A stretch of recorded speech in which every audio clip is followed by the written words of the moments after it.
I'm John Wilder. I'm the past camp commander of Camp 104 in Wakefield, Massachusetts. I've been a member of the Sons of Union Veterans of the Civil War for now probably 5 or 6 years.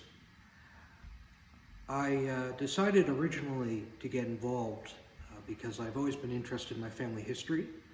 I've grown up with a large appreciation for American history. I get that from my father and his side of the family. It was through research in my family tree that I found that my third great-grandfather was a Civil War veteran. He didn't have a marker on his gravestone, but I found it marked in a census that he was a veteran. I've been involved in other fraternal organizations over the years. I'm an Eagle Scout, I'm an active Freemason and Shriner, I'm active in my college fraternity still as an alumni member. So I definitely had an interest in the fraternal side of organizations as well. While I was doing the research on my family tree, I had the names and dates but didn't have a lot of the documentation, so I was initially put off about joining organizations such as the Sons of Union Veterans and groups like the SAR as well. But after a couple of years of going back and forth in my mind, I decided to give it a shot. And luckily here within my own camp, but he does it a lot for the department, Bill Naughton, who's our current department commander, is very active in the genealogy research. So in the end, I think I just had to send him my birth certificate, and he was able to find all the other documentation for me. So originally, my motivation definitely was just to help prove my own lineage and figure that out for myself. Over time, I did become involved, and I definitely was interested in the mission of the Sons of Union Veterans as handed down by the GAR in terms of the preservation and promotion of the Civil War history and the education aspect of it. I'm definitely interested in the preservation and restoration of graves and monuments. I served my camp for 3 years as commander, and I was, unfortunately, the tail end of that was into the COVID pandemic, but I was constantly trying to just come up with something new, something that we could own. So the local cemetery that we put flags out for every Memorial Day had a small GAR plot. There was less than 20 veterans buried there. There was about 300 Civil War veterans throughout the cemetery. But I thought that was a small, manageable project that we could own. So I was glad that we started that. Again, unfortunately, the pandemic put a little bit of a hold to that, but we're bringing it back together. But any time that anybody had a new idea, I said, let's run with it. So getting back to our mission, that's why I just talked to the members of my camp and said, hey, let's do a write-up for our Facebook page, and I'm going to call it What Makes Us Sons. And let's talk about your ancestor. You know, why are you part of this organization? Who was your ancestor? So we brought that to a Facebook page, and then Rod Frazier, our department junior vice commander and editor of our department newsletter, The Clarion Call, picked up the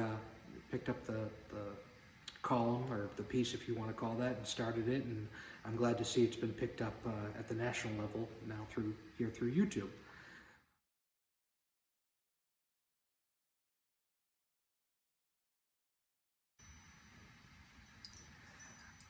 I'm the third great-grandson of William Henry Harrison Wilder, who lived in Dennisville, Maine. The Wilder family came over in the early 1600s, and after the American Revolution moved up to Maine with a part of the migration up there from families from Massachusetts. During the Civil War, or at the beginning of the Civil War, he enlisted with many other members in the 18th Maine Infantry, which was shortly redesignated as the 1st Maine Heavy Artillery. Through the first part of the war, they mostly worked in the defenses and encampments around Washington, D.C. As the outcome of the war seemed more certain and the battles were being pushed further and further south, most of the heavy artillery regiments around Washington, D.C. were brought out into the field. And it's been, looking back, it's been noted that to take green soldiers who have just been doing picket duty and guard duty for years on end and then bringing them and turning them into frontline soldiers was not the smartest idea, but they needed troops. At the Siege of Petersburg, the 1st Maine Heavy Artillery earned their legacy, their unfortunate legacy, as being the regiment with the largest losses in a single charge, more losses than any other regiment lost in an entire day of fighting. This charge became known as a forlorn hope. They were, unfortunately, as they began to charge, the other regiments saw that it was an unwinnable charge and they pulled away. And the Maine Heavies, as they were known, continued on. And I believe the numbers were something along the lines of 75% of the regiment was lost that day. My 3rd great-grandfather, who was Private Wilder at the time, did survive the charge. He did receive injuries at a later battle, shrapnel injuries twice.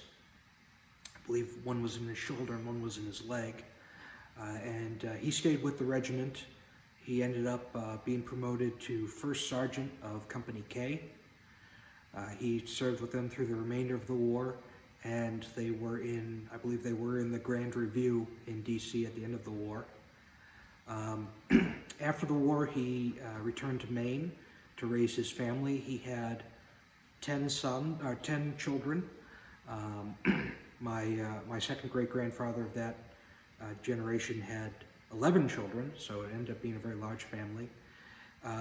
He was a member of Post 1 GAR in, I believe they were stationed in Pembroke, Maine. Towards the end of the 1800s, mostly it's attributed to the decline of the lumber industry, although I feel a lot of it is the men from regiments of that time were all gathered from one area.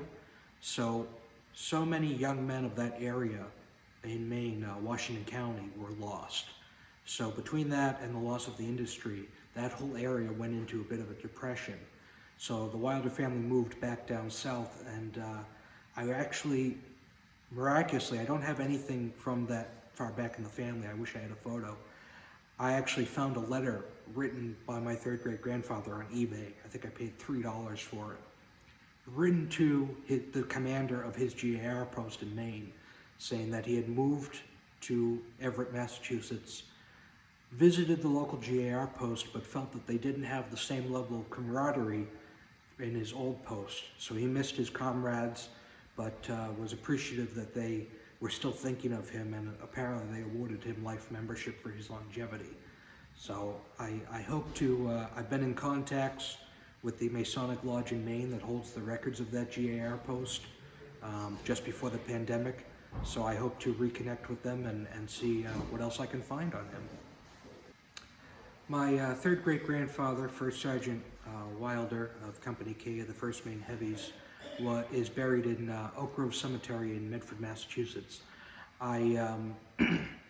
He doesn't have a veterans marker, but is buried in a family stone with his wife and one of his sons and his wife, who's respectively my 2nd great-grandparents.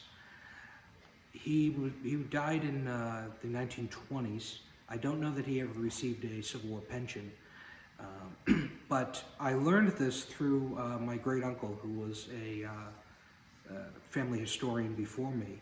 And when he would visit from Florida, we would always visit the cemetery, and he would pay his respects at his parents' and grandparents' graves. And one time he said, "Oh, well, my great-grandparents are also buried here," and he brought me over there, and that's when I started looking into the names.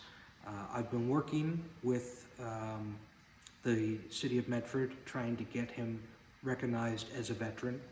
I don't know if it's because they just didn't know when he was buried to notify that, but he isn't even on the list to receive a flag on Memorial Day, so I make sure that I go and mark his grave every year.